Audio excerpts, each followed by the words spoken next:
Orthorexia is defined as an unhealthy obsession with eating healthy food.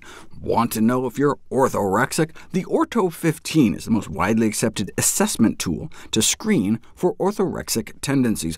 A score of 40 or lower was considered the best threshold for an orthorexia diagnosis. There are 15 questions, each scored from 1 to 4, so you can end up with a score of 15 to 60, with a score under 40 denoting orthorexia. So getting 1s and 2s, or even an occasional 3 in your answers would mean you may have it, so lower scores are worse. OK, let's check it out. The first question, when eating, do you pay attention to the calories of the food? Always, often, sometimes, or never? According to the test, the healthiest answer is often, with the orthorexic answers being always or never.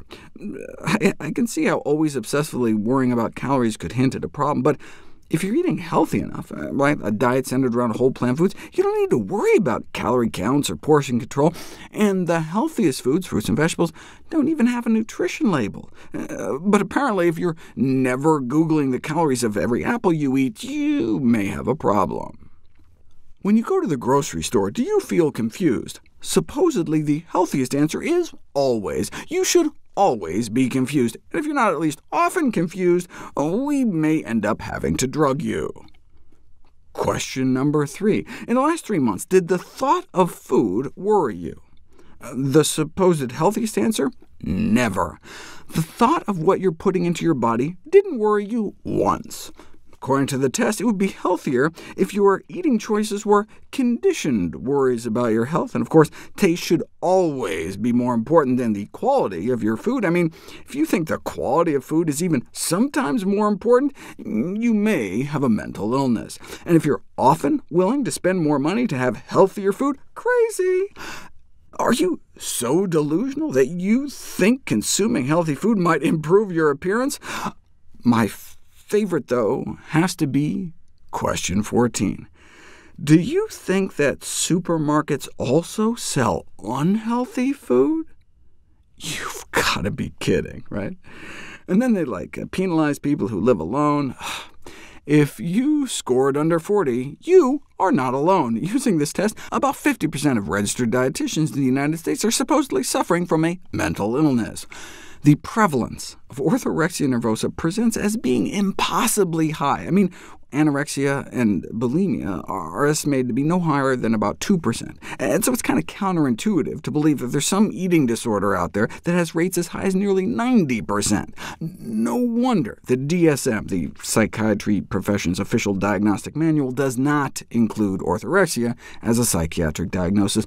And look, they love turning things into mental illnesses. The latest edition can turn kindergarten temper tantrums into a disorder, too much coffee, or even bad PMS into a mental illness. But they're still not going to go there with orthorexia. For example, researchers have a tendency to pick and choose which questions of the Ortho15 they use and come up with their own cutoff scores for diagnosis, resulting in an alarmingly erratic use of the Ortho15 tool that was designed to measure orthorexia. The bottom line is that the Ortho15 test is likely unable to distinguish between healthy eating and pathologically healthy eating, whatever that is. Now, more recently, new criteria have been introduced.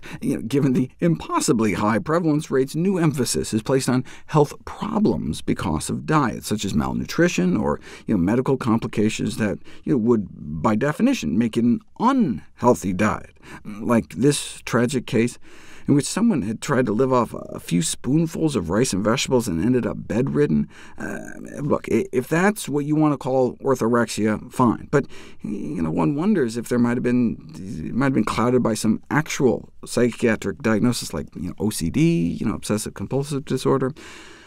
And if you add in those adverse health criteria, then the prevalence drops to less than 0.5%, which seems a little more reasonable. I mean, interestingly, those eating vegan diets had the least pathological scores in the sample, though this may reflect them just being less serious about healthy eating, reaching for the vegan donut rather than the lentil soup.